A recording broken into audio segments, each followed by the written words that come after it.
دودھ کا دودھ اور پانی کا پانی۔ پیارے بچوں، ایک دفعہ کا ذکر ہے، ایک گوالا بہت ہی لالچی تھا۔ اس کے پاس کئی گائے بھینسیں تھیں۔ وہ ان کا بہت ہی خیال رکھا کرتا تھا، انہیں وقت پر چارہ ڈالتا اور نہلاتا تھا۔ گوالا روزانہ صبح اور شام ان گائے بھینسوں کا دودھ دوہتا اور شہر میں لے جا کر بیچ آتا تھا۔ گاؤں والے اس سے دودھ نہیں لیتے تھے، چونکہ گاؤں کے ہر گھر میں گائے بھینس تھی، لیکن جن کے پاس نہیں تھی وہ پھر بھی اس گوالے سے دودھ نہیں لیا کرتے تھے، جس کی وجہ اس کا پتلا دودھ تھا۔ یہ گوالا گائے اور بھینسوں کا دودھ لے کر اس میں کئی گنا پانی ملا دیا کرتا تھا، جس وجہ سے اس کا دودھ پانی کی طرح پتلا ہوتا تھا۔ شہر میں گاہک بھی اس کے پتلے دودھ کی شکایت کرتے تھے تو وہ کہتا تھا کہ گرمی بہت ہے جس کی وجہ سے دودھ پتلا ہو گیا، اور کبھی کہتا کہ آج گائے بھینسوں نے بہت پتلا دودھ دیا ہے۔ جب کبھی لوگ زیادہ اعتراض کرتے تو کہتا تھا کہ آج چارہ بہت ہی ناقص تھا جس کی وجہ سے دودھ پتلا ہے۔ شہر کے لوگ پتلا دودھ خریدنے پر مجبور تھے کیونکہ شہر میں دودھ بہت کم ملتا تھا۔ گوالے کا لالچ روز بروز بڑھتا جا رہا تھا اور وہ دودھ میں پہلے سے کئی گنا زیادہ پانی ڈال کر بیچنے لگا تھا۔ آخر ایک دن وہ گاؤں سے شہر گیا تو خوب زور سے آندھی چل پڑی، جس سے اس کے دودھ کے برتن الٹ گئے۔ گاؤں میں اس کے جانوروں کا باڑا دریا کے قریب تھا۔ جب گاؤں میں تیز آندھی آئی تو دریا کے پانی کو جوش آ گیا اور پھر زوردار بارش شروع ہو گئی جو تیز سے تیز ہو رہی تھی۔ پھر آخر کار دریا کا پانی کناروں سے باہر آ گیا اور گوالے کے باڑے کی طرف چل پڑا۔ بارش ابھی اپنے زوروں پر ہی تھی کہ دریا اور بارش کے پانی نے سیلاب کی شکل اختیار کر لی اور گوالے کے جانوروں کے باڑے کو بہا کر لے گیا۔ گوالا اس طوفانی بارش میں بری طرح رو رہا تھا۔ جب بارش ذرا سی تھمی تو گوالا اپنے گاؤں کی طرف چلا گیا، جہاں پہنچ کر اسے یہ سب دیکھ کر بہت ہی دکھ ہوا۔ اس کی تمام گائیں اور بھینسیں سیلاب میں بہہ چکی تھیں۔ گاؤں کے ایک بزرگ نے اسے بلا کر کہا کہ یہ تمہاری لالچ کی سزا ہے۔ جو تم پانی دودھ میں ملاتے تھے وہ سیلاب بن کر آیا اور تمہارے جانوروں کو بہا کر لے گیا ہے۔ گوالا یہ سن کر بہت ہی شرمندہ ہوا اور آئندہ دودھ میں پانی کی ملاوٹ کرنے سے سچی توبہ کر لی۔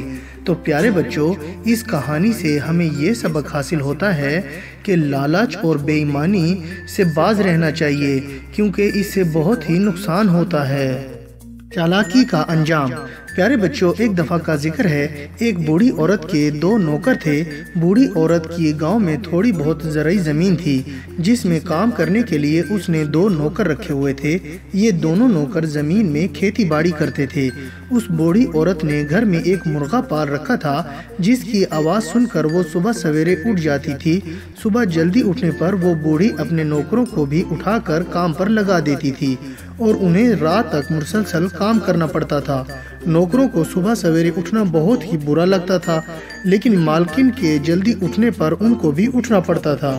سردیوں کی لمبی راتیں تو گزر ہی جاتی تھیں، مگر گرمیوں کی راتیں چھوٹی ہونے کی وجہ سے نوکروں کی نیند پوری نہیں ہوتی تھی کہ ان کی مالکن صبح اٹھ کر شور مچانے لگ جاتی۔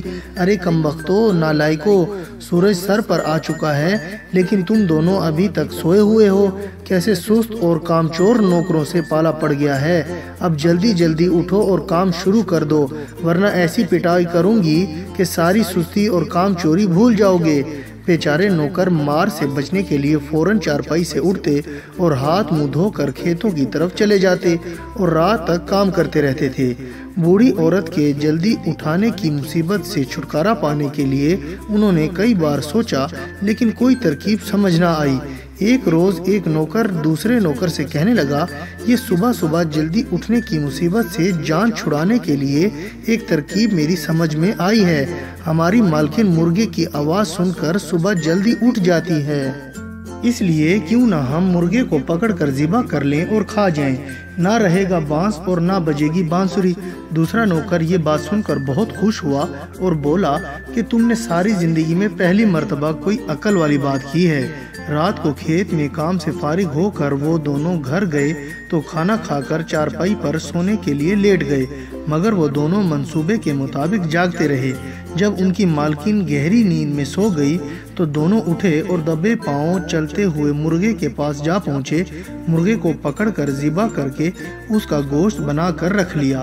اس کام سے فارغ ہو کر دونوں نہایت سکون سے سو گئے۔ صبح بوڑھی عورت کی آنکھ بہت دیر سے کھلی۔ اس نے مرغے کو ادھر ادھر ڈھونڈا لیکن نہ ملا۔ یوں اس کے دونوں نوکر بڑے مزے سے سوتے رہے اور اپنی مرضی سے اٹھ کر کھیت کی طرف چلے گئے۔ رات کو دونوں بڑے ہی آرام سے اپنی چارپائیوں پر آ کر سو گئے، مگر مرغا نہ ہونے کی وجہ سے بوڑھی عورت کو بالکل بھی نیند نہ آئی اور وہ ساری رات جاگتی رہی کہ صبح اٹھ کر نماز کیسے پڑھے گی۔ یوں صبح اذان سے پہلے ہی اس نے دونوں نوکروں کو اٹھا دیا۔